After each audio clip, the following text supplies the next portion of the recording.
Hello and welcome to the last lecture in this series of lectures on chemistry in everyday life. I hope you have had a good time so far in the last 3 lectures. In today's lecture, we will study about food additives, and in food additives, we will study specifically about artificial sweeteners. Then we will move on to antioxidants and the role of antioxidants. Eventually, we will discuss food colorants and finally, chemistry of cleansing agents. So, let us begin. Food additives. What are food additives? Any chemical or ingredients which are added to a food for several purposes, and those purposes would include let us say improving upon the taste of a food. They can also be added to preserve the flavor of a food. Then sometimes it is just to increase or enhance appearance of a food, right. Let us say an ice cream on a strawberry flavor should be, you always expect it to be bright red colored like strawberry, right. Any dull colored ice cream might not give you that kind of appeasement. And sometimes it could be to enrich nutritional value of a food, right. So, with this there are various kind of food additives, and this would include food colors. This would also include flour improvers and also sweeteners, antioxidants, preservatives, fat emulsifiers and stabilizing agents, the kind of molecules you always use for those ice cream preparations and all, right. Preservatives you use while preparing those pickles and that kind of stuff when food has to be kept for a long time. And then certain nutritional supplements such as minerals, vitamins and amino acids. So, nowadays this has been a trend of having those high nutritional value those syrups or those drinks which are abundantly available in market. For this particular lecture, which happens to be the last lecture in this series, we will be discussing about sweeteners and antioxidants, including food colors. So, these 3 types of things molecules we will consider in these food additives. We will begin our studies with food sweeteners.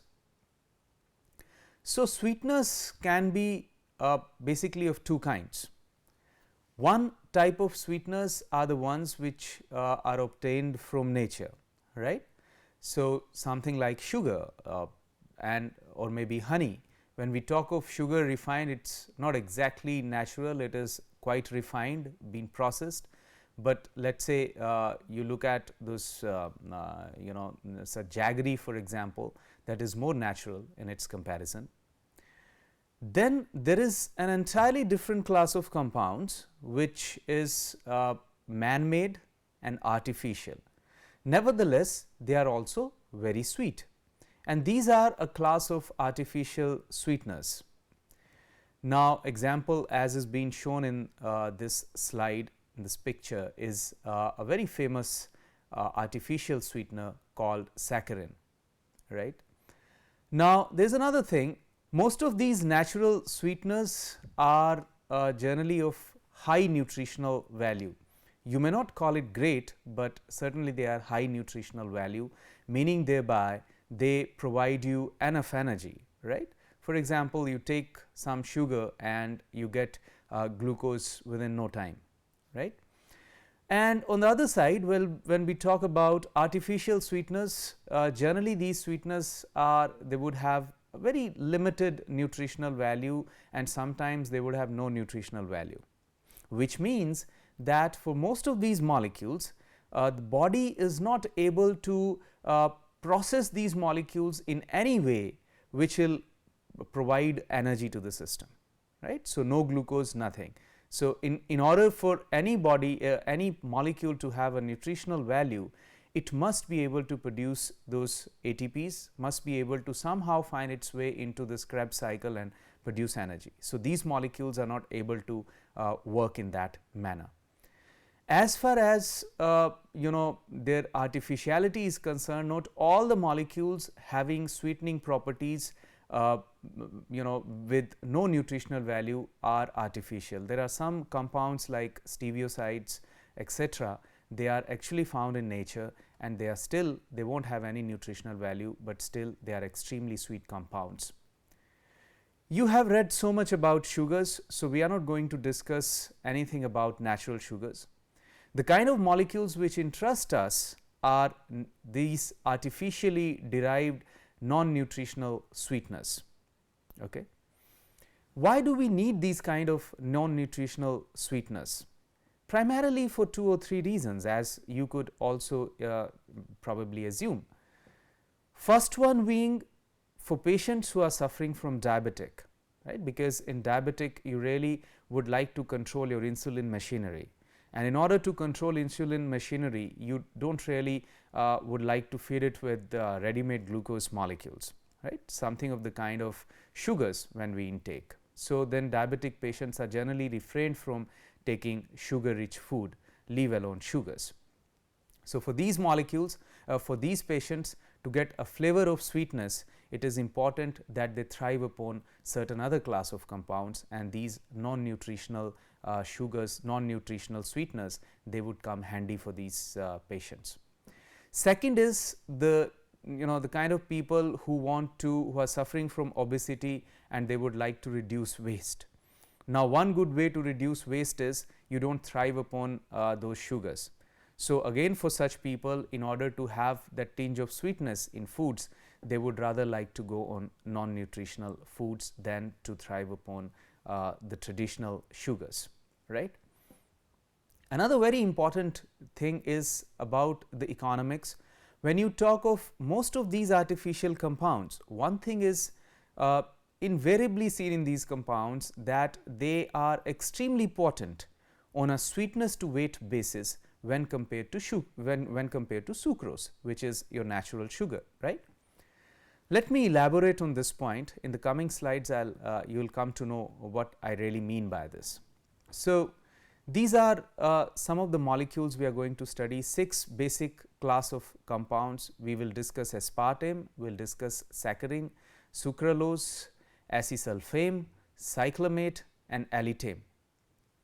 These are all approved sweeteners in most of the countries, and as and when I'll also show you in certain countries when some of these molecules or one of these molecules are not used, I'll show you the examples as and when we discuss them.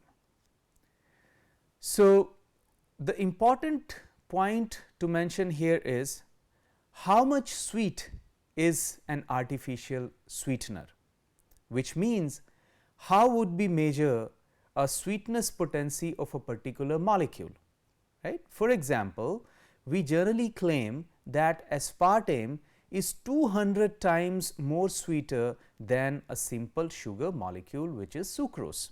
Okay? So it is 200 times sweeter. Now the point is, how do we measure it? Well, that's very interesting. You would be surprised to know there is no instrument which would measure sweetness for you. Instead, there are a set of experts, trained experts, which are human beings, people, right? They are trained expert people who would tell you relative sweetness of a particular compound relative to 5% sucrose solution or 10% sucrose solution on a scale. So let's see, they are first trained hard to identify sweetness of 5% sucrose solution or 10% sucrose solution, all right. And then the molecules which are to be evaluated for sweetness are fed to these experts. For example, let's say 0.025% of aspartame is equivalent in sweetness to 5% sucrose. Okay, 5%, they feel like this type of sweetness which gets by having 5% sucrose is equal to aspartame which is having a consistency of 0.025%. In this case, potency of this aspartame is 5 upon 0.025, which turns out to be 200. which means potency of aspartame is 200 times more than sucrose. So, isn't it interesting, right? So, more interesting thing is coming just now. Now, very interesting thing, response versus concentration curve here, or this graph here for sweetness, which means if you keep on increasing concentration of a particular sweetness, what is the response? So, for example, if 5% solution will give you this much sweetness, okay, to this point, then let us say 10% of that solution will give you a response which should be just double, right, and then 20% should be double of 10%, right. But then that is not the way it happens.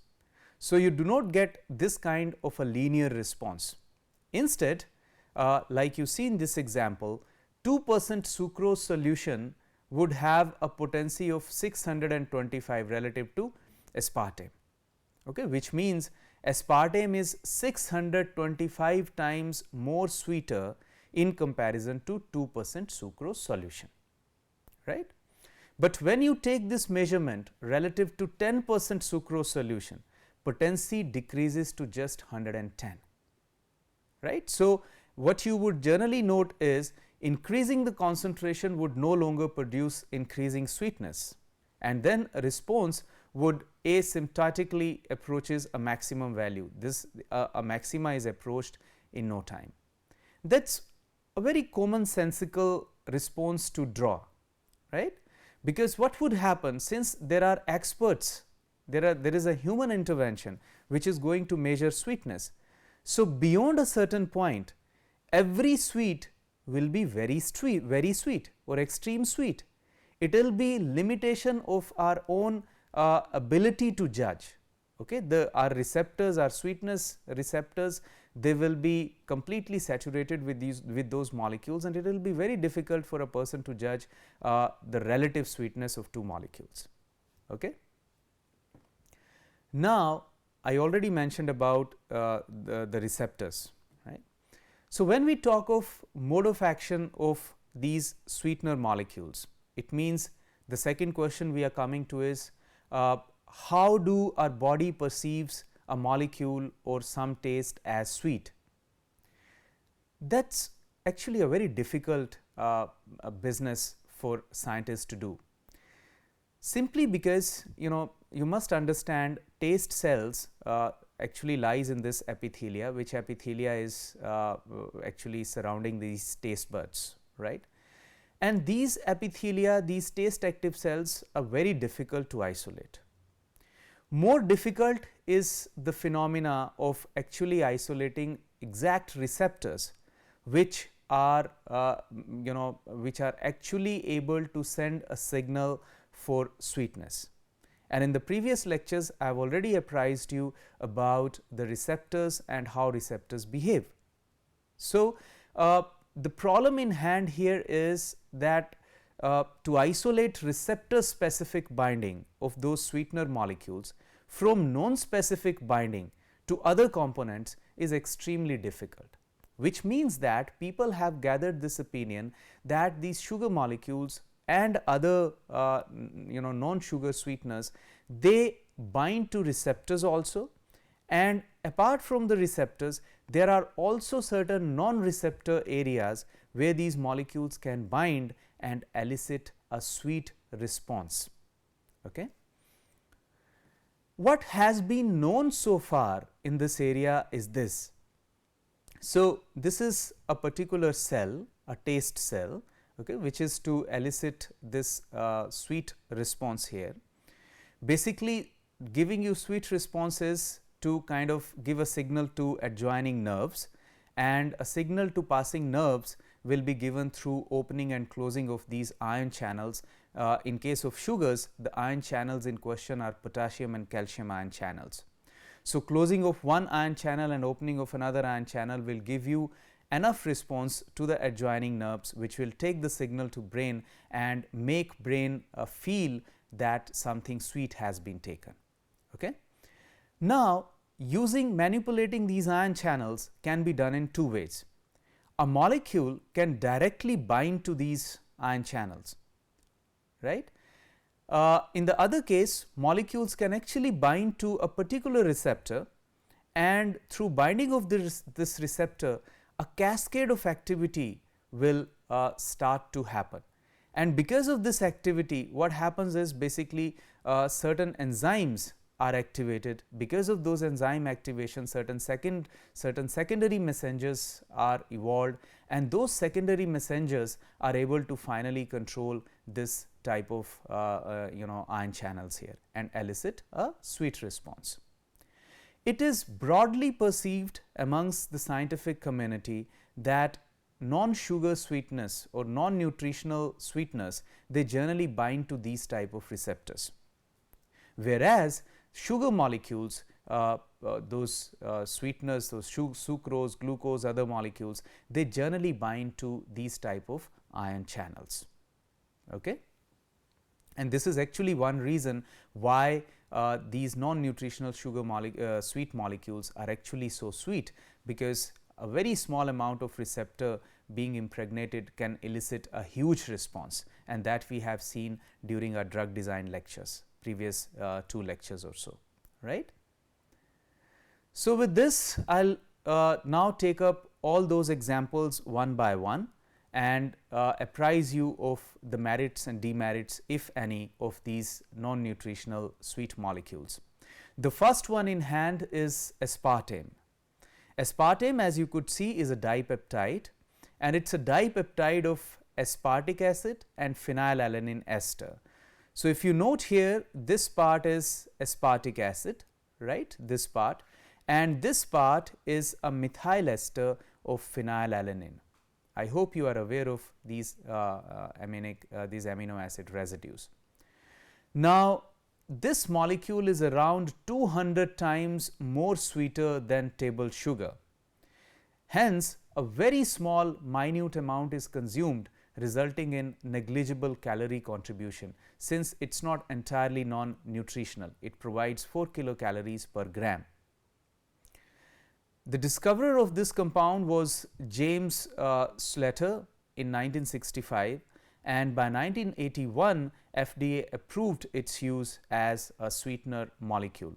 As the legend says, this scientist was actually working on anti-ulcer compounds, and just as serendipitous ways, he just licked his finger and he found out extreme sweetness, and that is how he zeroed on to this particular compound. This compound aspartame is used in almost all food categories, but major consumption is in beverages. Now, if you look at synthesis of this molecule, as organic chemist, I think that should interest you. You have to combine those two peptides, those two amino acids, right. So, you begin your synthesis with aspartic acid here, and this aspartic acid, this amino group is actually protected. We would not like to give more consideration on to these protective groups here, but for your understanding, you must keep in mind that this is protected. Now, you treat it with acetic anhydride, and by treating with acetic anhydride, this will result in a formation of an anhydride here. So, you form an anhydride of aspartic acid. Now, with this anhydride, it requires just a nucleophile to probably act upon any of these two carbons. So, you take phenylalanine, and a methyl ester of phenylalanine is reacted with this, and this phenylalanine molecule will act on this carbon to give you this type of a dipeptide, a protected dipeptide, and eventually this protection is finally removed using reductive conditions, and one gets this aspartame molecule. Now, there are couple of questions and very interesting observations which I must share with you. Generally, in formation of peptide bonds, it is a commonplace knowledge to activate your carboxylic group, right, and that means you would have to incur an additional synthetic step. Now, in this case, the one who probably created its synthesis had been very meticulous using acetic anhydride here in order to just activate this compound into an anhydride. So, there is no need of any activation reagent here in this particular reaction. The second thing about this is, as I told you, this nucleophile in amine will act on this particular carbon and the resulting molecule will be aspartame. With equal propensity, this amine will also can also react on this carbon and give you a side product, which will not be aspartame, right. So, this is something which one would need to be wary of in this particular synthetic method. So, there is a propensity of a side product in good proportions which can form out of this reaction. Another important thing, once you take aspartame molecule, once you take aspartame as a sweetener, it tends to get metabolized in the body. Now, I told you that all these are non-nutritional. It means they are not going to find their way in Krebs cycle. In fact, whenever you take any of these non-nutritional molecules, body will recognize them as foreign particles and the body will like to get rid of them as soon as possible, just like a drug molecule. Okay? So, they will find the same way as a drug is eliminated from the body, which means it will be metabolized in liver as soon as possible. So, the moment it reaches liver, it will be acted upon by enzymes and it will be hydrolyzed. This peptide bond will be hydrolyzed, resulting in formation of both the monomers, which is aspartic acid and phenylalanine.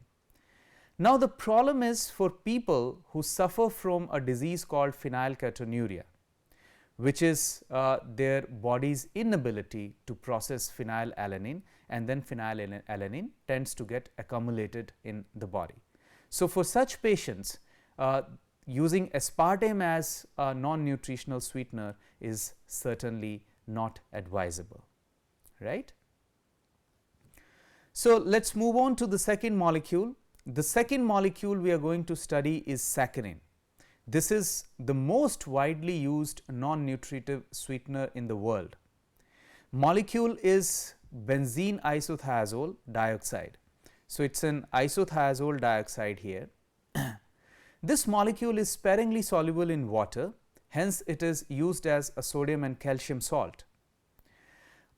Because there are metals involved here, this does not provide a very sweet, clean sweet taste, and generally one is left with a small, a minor feeble bitter or metallic of taste after some time. Discoverer of this molecule were Ramson and Fahlberg. They were working on making food preservatives from coal tar, wherein one of those scientists, they spilled a bit of the sample on his hand and observed extraordinary sweetness. This molecule is 300 times more sweeter than sucrose or sugar, and therefore, it is more sweeter than the first molecule we studied, aspartame, right. Second thing is, it is cheaper than sucrose on a cost per sweetness basis. So, that I told you, since you require such a small amount of a compound, their cost becomes even smaller, right, on a relative scale. So, if you look at the synthesis of this molecule, again synthesis is very simple and conform to the standards to which you students are exposed in your 11th and 12th. So, we start with methyl anthranilate. Basically, it is an anthranylic acid. So, a methyl ester of anthranylic acid is the starting compound for this reaction. Now, this substrate is acted upon with sodium nitrite and some sulfuric acid in very low temperatures. So, you know which reaction is going to occur. I am talking about diazotization reaction, and as a result of diazotization reaction, a diazonium compound will form. Now, this diazonium compound, as it is such a wonderful electrophile, we impregnate it with nucleophiles in sulfur dioxide and chlorine using a process called Momi process. As a result of this process, one gets this sulfoxyl chloro derivative of this anthranylic acid. Now, once you obtain this compound, it is treated with amine, with ammonia, and what ammonia does is it acts as some sort of bi-electrophile here. So, it replaces this ester group from this carbon and at the same time it replaces this chloro from this sulfuryl chloride, and eventually one gets with the final compound saccharin. It has good chemical stability and very low cost, and therefore it is used, as I told in the previous slide also, it is the most widely used sweetener. It is used in toothpaste, it is used in mouthwashes, it is used in pharmaceuticals, in foods and beverages, in all plethora of activities. Okay. There are certain safety concerns with saccharin, though, since there had been certain reports of its being associated with bladder cancer, although it's not been really confirmed, and this part is still debated. But so there is some small caveat with which one should actually take these kind of molecules. With this, I come to the next molecule in line, which is Acesulfame-K, and K denotes potassium here, since it's a salt of potassium. It's a member of dihydroxythiazanone dioxide. So again you have this sulfur dioxide moiety here, and it is an oxythiazone. So you have this oxythiazone here. This is a very highly stable crystalline sweetener. It is stable to hydrolysis even in highly acidic beverages. It has extreme water solubilities. It was discovered by Kloss and Jensen in 1970.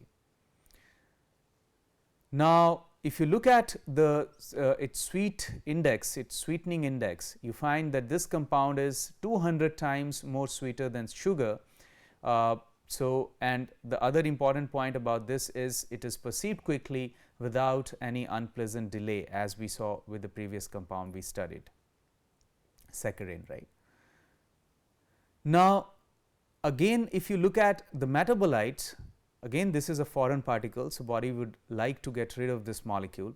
The advantage is, if you look at the metabolite, once it is acted upon hydrolytically, one gets this ring opened up into a bond cleavage occurring at this sulfur oxygen bond. One gets this kind of acetoacetamide sulfonic acid, and this compound is a physiologically benign substance.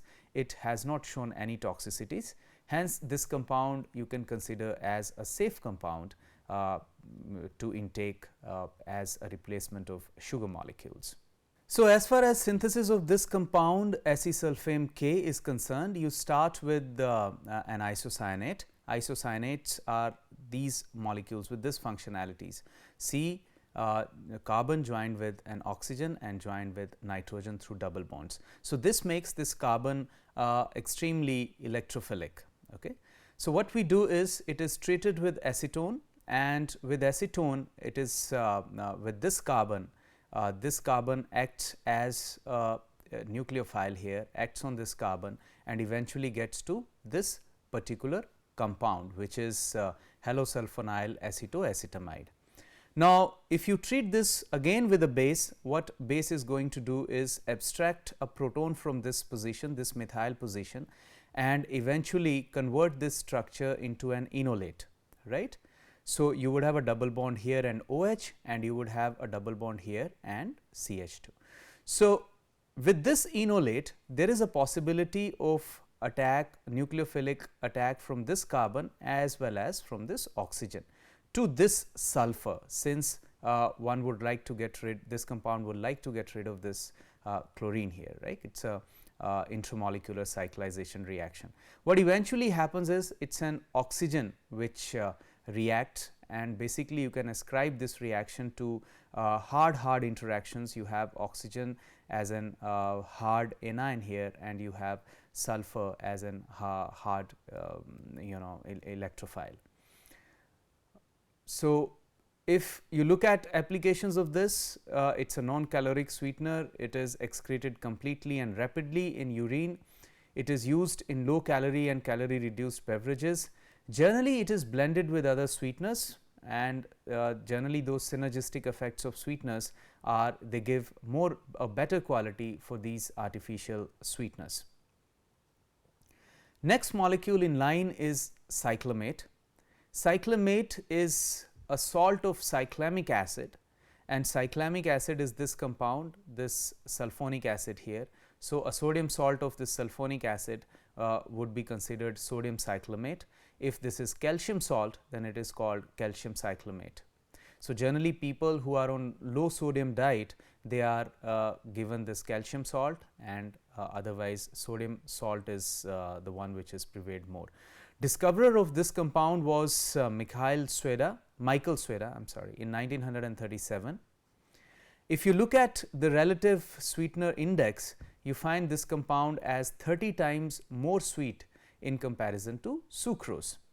There is again some bitter off taste, but it has good sweetness synergy with saccharin, and it is stable over wide range of pH and temperatures. Synthesis of this is quite straightforward. You start from this cyclohexylamine, and sulfonation of this cyclohexylamine under basic conditions will provide you with this sulfonyl derivative of this hexylamine, which is nothing but cyclamate. Likewise, if in order to metabolize this compound within the body, it will again get converted into cyclohexylamine, but the problem is this cyclohexylamine has been found to bring chromosomal damage in animals and tumors in rats. So, it is not approved for sale by FDA, and it is also not used in Indian markets just for the same reason. So, it is considered a carcinogenic compound. Another compound is sucralose, which is just a trichloroderivative sucrose molecule. So, you note a chlorine here, another chlorine here, and you have another chlorine here. Right now it is approved in Canada, Australia, and recently it has been approved in US also for sweetener use. So, there were these scientists Tete and Lyle, they found that substitution of hydroxyl group of sucrose by halogens, it was found to increase sweetness potency dramatically. So, what they did was they converted this sucrose into trichloroderivative, which is sucralose, and it has a pleasant sweet taste. It is stable over wide range. However, as you would also note that discolorization, and there would be some amount of HCl liberation, hydrochloric acid liberation with this molecule at high temperatures. Hence, one should be careful of using this compound also. I am not going into the synthesis of this molecule now, simply because it involves a lot of protection and deprotection steps, which I do not consider in purview of this course. So, this brings me to another dipeptide, which is allitame, and if you note here, it also contains aspartic acid and alanine, and with this there is another component which is tetramethylthioetane. Okay. This compound is extremely sweet. So, it is 2000 times sweeter than allitame. It is much more stable also than aspartame. Again, I am not going into nitty-gritties of synthesis of this molecule as well, since it also involves a multi-step process, which I feel should not be in the purview of this discussion. So, broadly what we look into is whenever you look into a molecule as an artificial sweetener, there are certain properties. It should be cost effective, it should have improved properties, improved in terms of less toxicity, no side effects, and easy metabolism, and then it should also have a viable process for commercial production, as we saw in case of aspartame, saccharins. They are very easy processes, or cyclamates and all.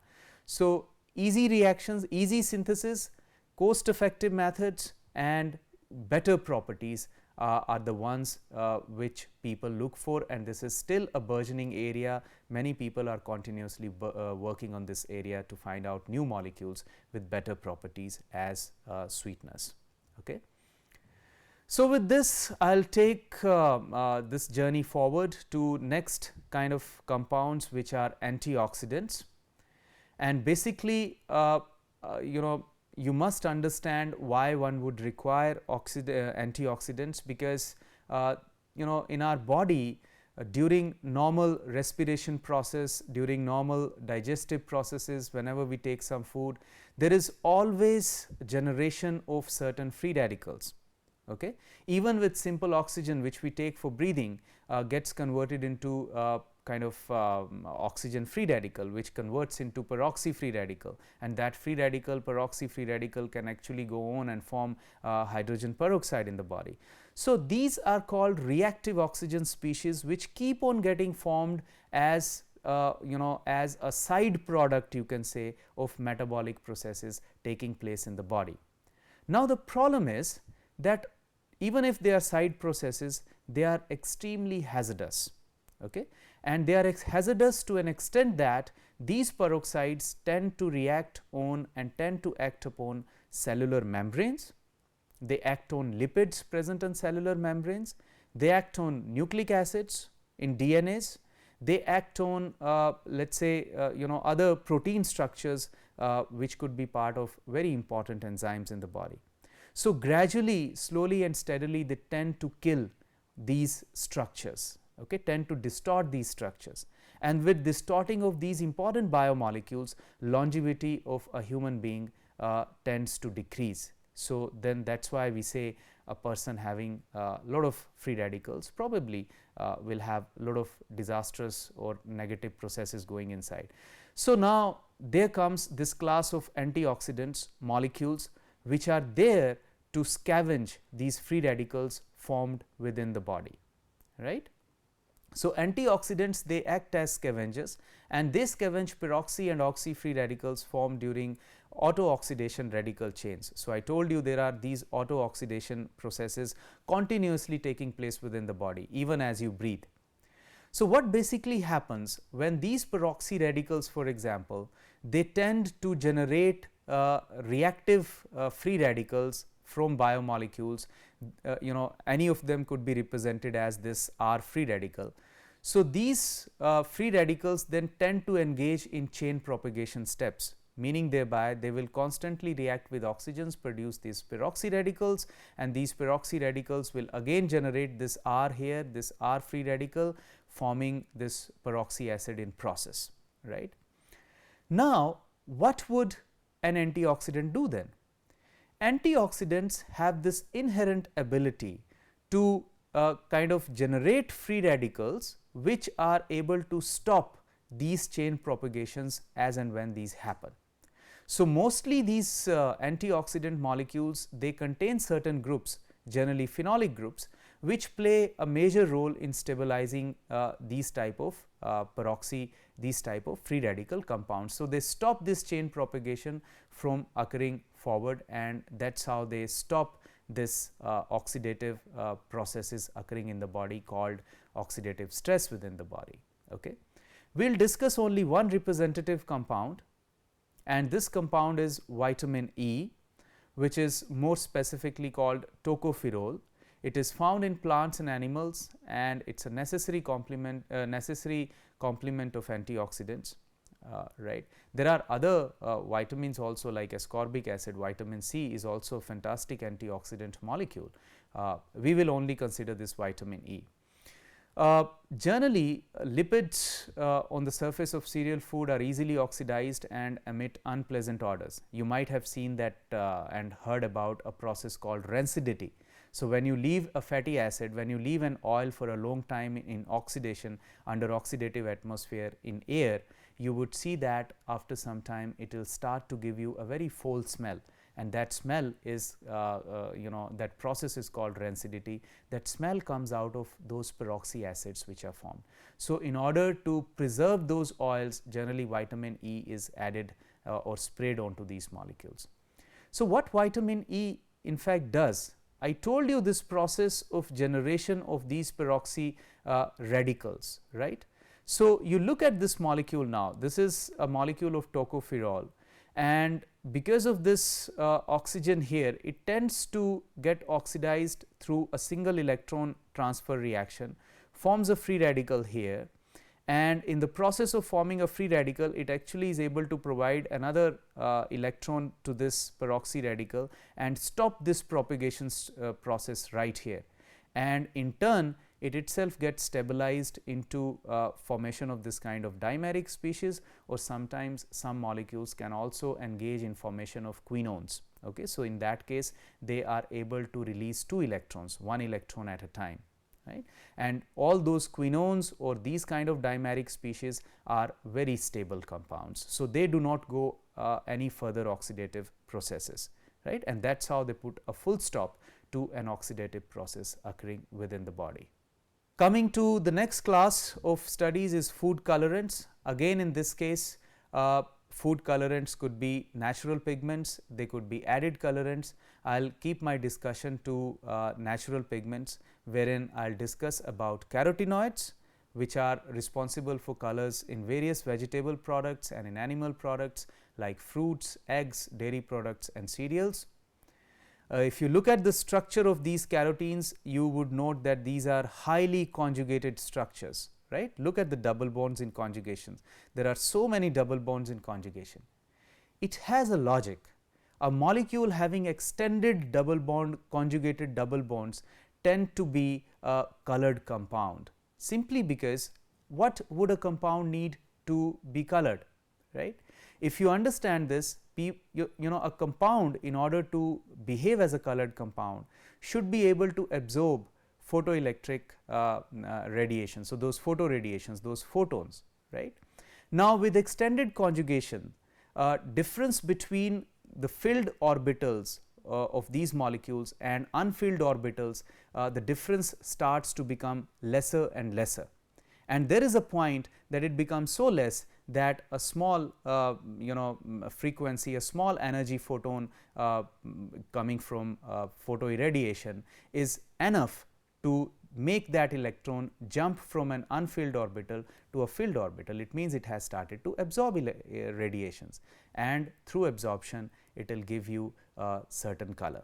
So, that is a reason why you need extended conjugation in molecules in order for them to behave as colored. Another class of compounds is anthocyanins, which are, again, if you look at, there is an extended conjugation in the molecules and polyhydroxy functionalities, and this provide you all those bright colors seen in berries, in different other fruits. One interesting thing about them is, generally if you have more hydroxy compounds, the color shifts from red to blue. Okay. At the same time, if you have more of methyl substituted by methoxy, again the color changes from blue to red. So, you look at these examples here, palerogonadin, cyanidin, delphinidin, and you see in strawberry you have palerogonadin and cyanidin. So, the color is red. In case of delphinidin, cyanidin, in black currants, the color is more in this blue hinge. Okay. This brings me to the last topic of today's lecture, and that is about cleansing agents. Cleansing agents is, you all know water is a fantastic cleansing agent, right, since you do not need anything to clean your hands other than water. But sometimes water is not good enough. So, you need to wash your hands with soaps and detergents, which are all class of synthetic cleansing agents then. Why water is not good? Because there are dust particles which water itself is not really able to take out, and oily particles, greasy particles, which water alone is not able to take out from the skin or from clothes, and hence one needs soaps and detergents. So, what are these soaps? These soaps are basically sodium or potassium salts of long fatty acids. You know about fatty acids, right. So, a sodium salt or potassium salt of a fatty acid will be generally will be a soap of different kinds. So, for example, in example here, this is a soap of stearic acid, this is a soap of palmitic acid. If you know how these fatty acids are produced in plants, you would understand that they are always produced as triglycerides, which are called fats. So, a fat is a triglyceride molecule of a representative fatty acid. So, if you react this fat with a strong base like sodium hydroxide and heat it, you would find that hydrolytic action of base will take place, and this hydrolytic action of removing this ester from this glycerol molecule is called saponification. So, as an act of saponification, one gets a soap molecule and glycerol. Glycerol can be retrieved back, and that is how one gets soap.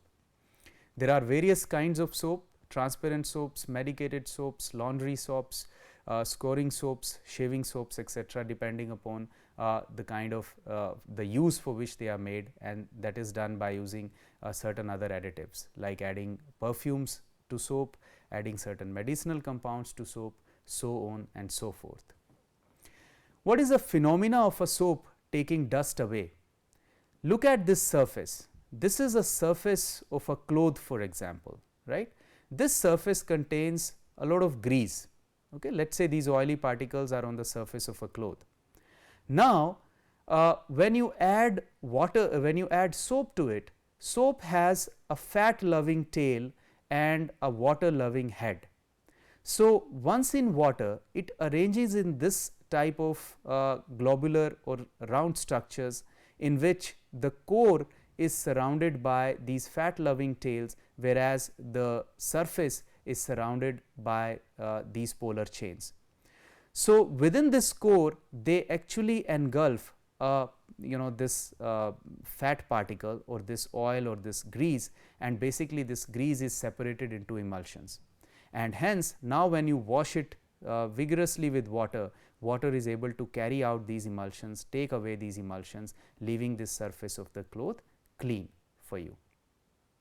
Problem and limitation with soap is, if you treat it with hard water, a water which contains calcium, water which contains magnesium or iron, they tend to form salts of magnesium, calcium or iron, and all these salts they form insoluble precipitates, and these insoluble precipitates then render activity of soap ineffective. In order to address this, one actually resort to detergents which have stronger cleaning action than soap, which works better in soft and hard water both. So, if you look at their composition, detergents composition, you generally see they are anionic, they can be cationic or they can be non-ionic. So, as the name suggests, we will consider first anionic detergents, which means that this time the long chain has to be anionic. So, one way to get to this anionic chain is sulfonation of a long fatty acids. Now, in this case fatty acid is first reduced to an alcohol. For example, in this case you have lauryl alcohol, and this lauryl alcohol is sulfonated using concentrated sulfuric acid, which gives lauryl hydrogen sulfate, and then this sulfate is hydrogen sulfate is just reacted with a base. So, in order to get a requisite counter ion. So, in this case this whole fatty acid chain is anionic with a counter ion which is cationic, and this is a class of anionic detergent. Sometimes you really need not natural fatty acid, use those natural fatty acids. So, in this case one can start with dodecyl benzene. Again the same way, this is being sulfonated at one end of this benzene, and eventually a counter ion is generated using treatment with sodium hydroxide, and one gets sodium dodecyl benzene sulfonate. Again that is an example of anionic detergents. So, look at the properties of and uses of these anionic detergents. First of all, they are cheap to manufacture. As we just saw, what you need is just convert them, if you are talking about a natural fatty acids, just reduce it to an alcohol, and that alcohol can actually be sulfonated, and that sulfonated can provide you an anionic detergent. So, they are cheap to manufacture. Second, petroleum industry provide a lot of raw materials for this, as we saw in the previous examples. They are very efficient in cleansing action, and they are generally commonly used in household works. Okay. So, the same thing about cationic detergents. In this case the long chain has to be cationic now, and a counter ion should be anionic.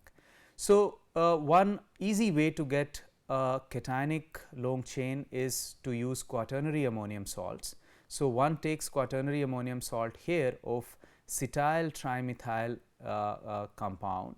So, you have this long chain and a terminal quaternary nitrogen bearing a positive charge, and the salt of it is with a halogen, a bromine here will give you a cationic detergent. Now, in comparison to anionic detergents, cationic detergents have poor detergency. They are used for germicides or fabric softeners and specialist emulsifiers. Now, important point to note is they are generally expensive in comparison to other anionic and non-ionic detergents, and they are very less used. They have limited applications, as you can also see. Now, as far as non-ionic detergents are concerned, now in this case you do not need ions, and the an easy way to go around it would be just to take a fatty acid or an acid and react it with an alcohol. This time this alcohol should be different from glycerol as nature does. So, one gets an ester of this compound. In this particular example, we have taken stearic acid, it is reacted with polyethylene glycol, and one gets a compound which is this this ester here, which is non-ionic detergent. Okay. As far as properties and uses of non-ionic detergents is concerned, they have enormous properties. They enormously they are used. They are the biggest group of detergents.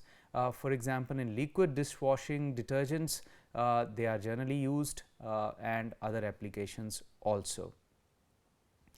Now, one important point I told you about detergents is that they can be used with both hard water and the normal water. So, what happens when they are treated with hard water containing salts of magnesium and calcium? So, in this case I am taking an example of anionic detergent, and this anionic detergent upon reaction with hard water using these having these salts of magnesium will form a magnesium salt of this sulfonate.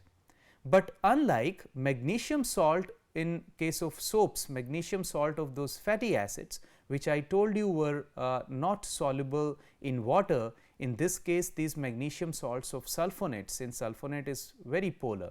So, this salt is going to remain soluble in water, and therefore, it does not interfere in its cleaning properties of the detergent, and that is a big advantage with detergents.